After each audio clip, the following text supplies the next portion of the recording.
सर्ग शोभाश्रण पार करके विश्वामित्र आदि गंगा जी के तट पर पहुंचकर वहां रात्रिवास करना तथा श्री राम के पूछने पर विश्वामित्र जी का उन्हें गंगा जी की उत्पत्ति की कथा सुनना।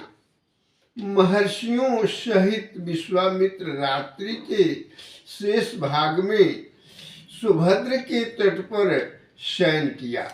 जब रात बीती और प्रभात हुआ तब वे श्री रामचंद्र जी से इस प्रकार बोले। श्री राम, रात बीत गई, सवेरा हो गया, तुम्हारा कल्याण हो, उठो उठो, चलने की तैयारी करो। मुनि की बात सुनकर पूर्वाह काल का नित्य नियम पूर्ण करके श्री राम चलने को तैयार हो गए और इस प्रकार बोले। ब्राह्मण, शुभ जल से परिपूर्ण तथा अपने तटों से सुशोभित होने वाला यह एक स्वर्णभद्र तो अथाह जान पड़ता है। हम लोग किस मार्ग से चलकर इसे पार करेंगे? श्री राम के ऐसा कहने पर विश्वामित्र बोले, जिस मार्ग से महर्षिगण शोणाभद्र को पार करते हैं उसका मैंने पहले से ही निश्चय कर रखा है। वह मार्ग यह है। बुद्धिमान विश्वामित्र के ऐसा कहने पर वे महर्षि नाना प्रकार के वनों को शोभा देखते हुए वहां से प्राश्चित हुए। बहुत दूर का मार्ग तय कर लेने पर दोपहर होते होते उन सब लोगों ने मुनि जन सेवित सरिताओं में श्रेष्ठ गंगा जी के तट पर पहुंचकर उनका दर्शन किया। हंसों तथा सारसों से सेवित पुण्य सलीला भागीरथी का दर्शन करके श्री रामचंद्र जी के साथ समस्त मुनि बहुत प्रसन्न हुए। उस समय सबने गंगा जी के तट पर डेरा डाला।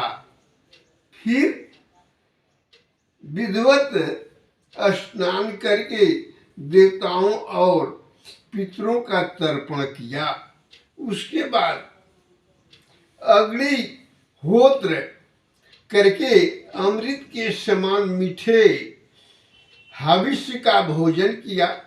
तदनंतर वे सभी कल्याणकारी महर्षि प्रसन्न चित्त हो महात्मा विश्वामित्र को चारों ओर से घेर कर गंगा जी के तट पर बैठ गए। 9-10-1/2। जब वे सब मुनि स्थिर भाव से विराजमान हो गए और श्री राम तथा लक्ष्मण भी यथायोग्य स्थान पर बैठ गए, तब श्री राम ने प्रसन्न चित्त होकर विश्वामित्र जी से पूछा, भगवान, मैं यह सुनना चाहता हूं कि 3 मार्ग से प्रवाहित होने वाली नदी एक गंगा जी किस प्रकार तीनों लोकों में घूमकर नंदों और नदियों के स्वामी समुद्र में जा मिले हैं। श्री राम के इस प्रश्न द्वारा प्रेरित हो महामुनि विश्वामित्र ने गंगा जी की उत्पत्ति और वृद्धि की कथा कहना आरंभ किया। श्री राम ने हिमवान नामक एक पर्वत है जो समस्त पर्वतों का राजा तथा सब प्रकार के साधुओं का बहुत बड़ा खजाना है। हिमवान की 2 कन्याएं हैं जिसके सुंदर रूप की तथा भूतल पर कहीं तुलना नहीं है। मेरु पर्वत की मनोहरिणी पुत्री मेना हिमवान की प्यारी पत्नी है। सुंदर कटी प्रवेश वाली मेना ही उस दोनों कन्याओं की जाननी है। रघुनंदन, मैना के गर्भ से जो पहली कन्या उत्पन्न हुई वही ये गंगा जी हैं। ये हिमवान की ज्येष्ठ पुत्री है। मैना के गर्भ से उत्पन्न हुई उमा नाम से प्रसिद्ध है। कुछ काल के पश्चात सब देवताओं ने देव कार्य की सिद्धि के लिए ज्येष्ठ कन्या गंगा जी को, जो आगे चलकर स्वर्ग से त्रिपधरा के रूप में अवतरण हुई, गिरिराज हिमालय से मांगा। हिमवान ने त्रिभुवन का हित करके इच्छा से स्वच्छाल पत्थर विचरने वाली अपनी लोक पावनी पुत्री गंगा जी को धर्म पूर्वक उन्हें दे दिया। तीनों लोकों के हित की इच्छा वाले देवता त्रिभुवन की भलाई के लिए गंगा जी को लेकर मन ही मन कृतार्थ का अनुभव करते हुए चले गए। रघुनंदन, गिरिराज की जो दूसरी कन्या उमा थी वे उत्तम एवं कठोर व्रत का पालन करते हुई घोर तपस्या में लग गई। उन्होंने तपोमय धन का संचय किया।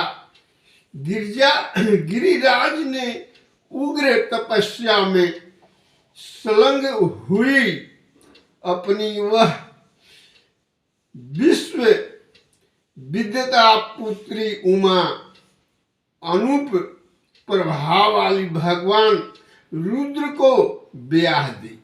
रघुनंदन, इस प्रकार सरिताओं में श्रेष्ठ गंगा तथा भगवती उमा ये दोनों गिरिराज हिमालय की कन्याएं, सारा संसार इसके चरणों में मस्तक झुकाता है। गतिशीलों में श्रेष्ठ तात श्री राम गंगा जी की उत्पत्ति के विषय में ये सारी बातें मैंने तुम्हें बता दी। ये त्रिगामिनी कैसे हुई यह भी सुन लो। पहले तो ये आकाश मार्ग में गई थी, तत्पश्चात ये गिरिराज कुमारी गंगा रमणिया देव नदी के रूप में देवलोक में आरूढ़ हुई थी। फिर जल रूप में प्रवाहित हो लोगों के पाप दूर करती हुई रसातल में पहुंची थी। 23-24 इस प्रकार श्री वाल्मीकि निर्मित आस रामायण आदि काव्य के बालकांड में 35वां सर्ग का पूरा हुआ। 36वां सर्ग। श्री नारायण नारायण लक्ष्मी नारायण नारायण नारायण श्रीमन नारायण नारायण नारायण लक्ष्मी नारायण नारायण नारायण